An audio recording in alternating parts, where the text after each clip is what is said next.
Good morning, everybody. Welcome back. It is 12 a.m. and this is Thoughts If It Were You, Food for Thought by Neo Gentrics. Now, I did say there were a couple more morals, but you know what? I'm going to hold off on giving those last two. I decided to do that over the last weekend from the last podcast. Instead, we're going to cover a couple of essential skills that every person should have. And this one is technically considered a moral, but I'm going to put it under essential skills. Anyway, we're going to cover humility.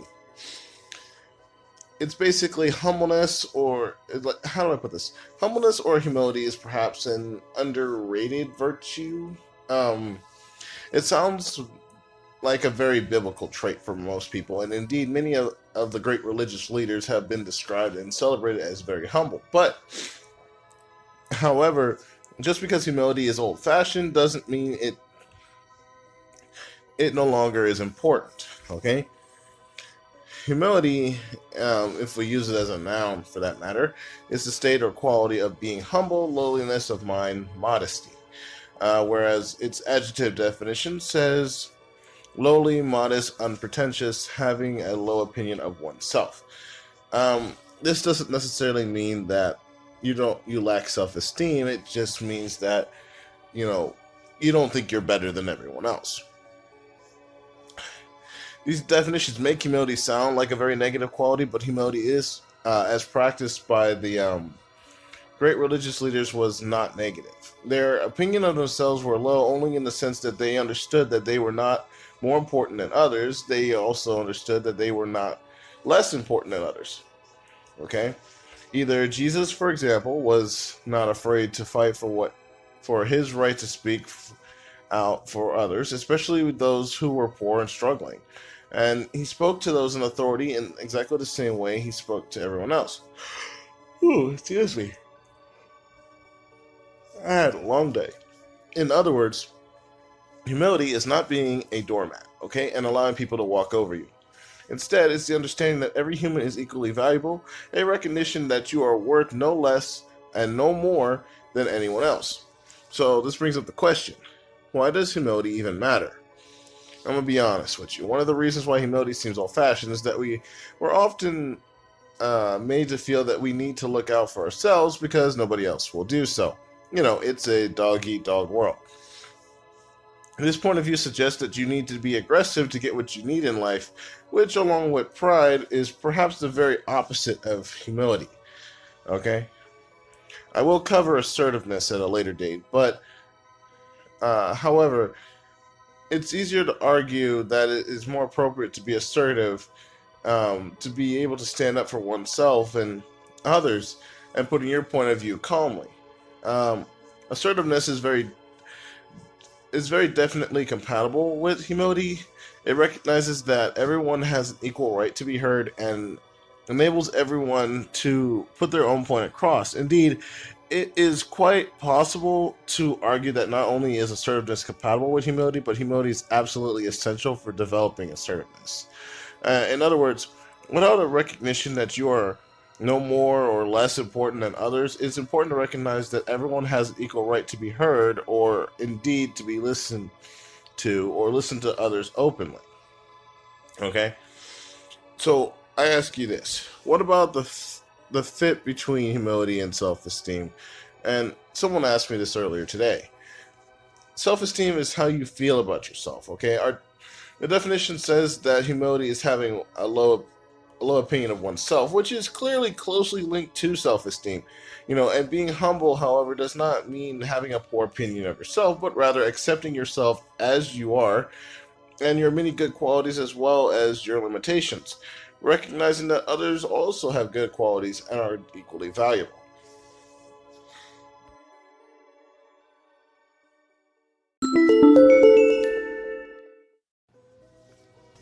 Let's go ahead and talk about how one can develop their own humility.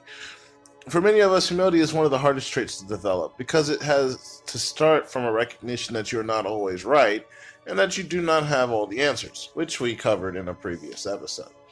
It also requires an acceptance of yourself, which many of us find challenging.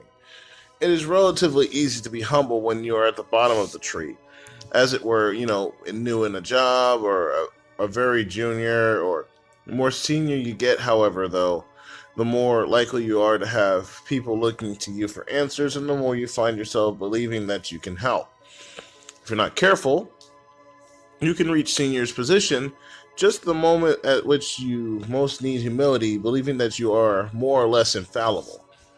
You need to try this. Okay? Try to cultivate some humility when you reach that seniority level.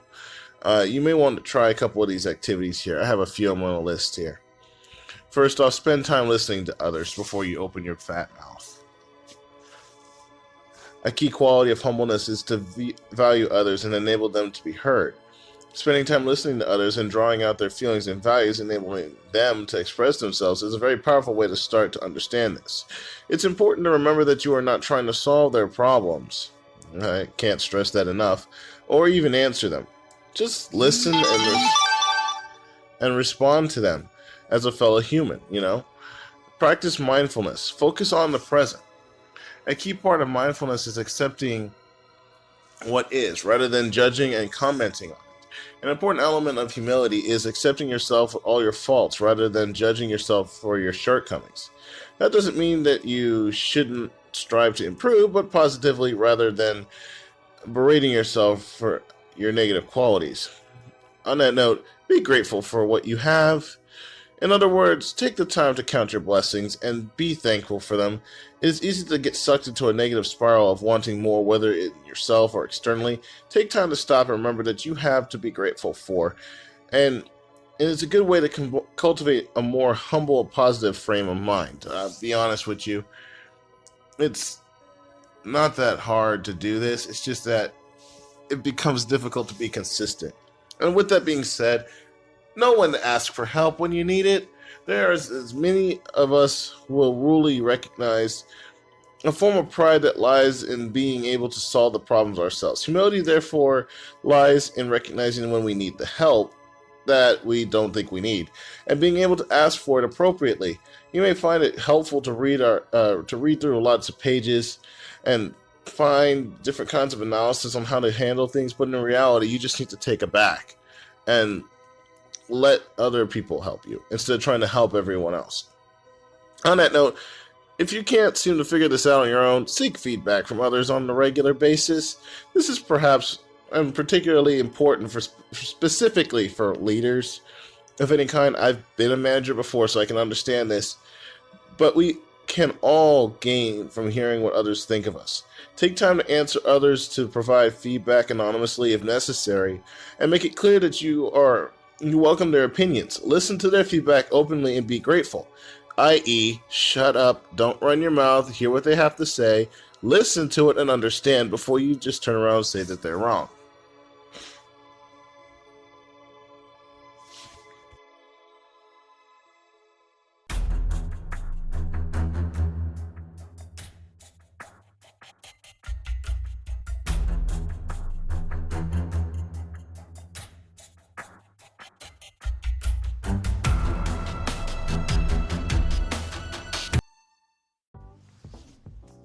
Okay, well, let's go ahead and finish this off like I promised.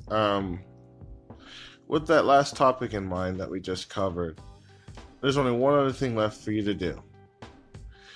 Review your actions against the language of pride. Okay? Pride and arrogance, which also covers smugness, snobbery, vanity, unpleasant works, smoldering intensity for no reason. It can sometimes be hard to avoid feelings of being a bit proud about oneself, or vain, or even snobbish, but it is often quite pleasant to feel like that. For example, if we have done something good and everyone is praising us, however, we tend not to call these feelings by name because the words themselves carry negative connotations. However, that's not always the case. It's okay to have pride and to be a little smug. It's when it gets out of hand, it's when you need the humility. To cultivate humility, however, you need to review your feelings against the works. Ask yourself, what was that snobbish the way I said that? Or was I being a bit vain there? Or how about this? And to be honest about the answers. recognizing and naming these feelings for what they are is a good step towards being humble. Just a final thought before I close this out here on humility.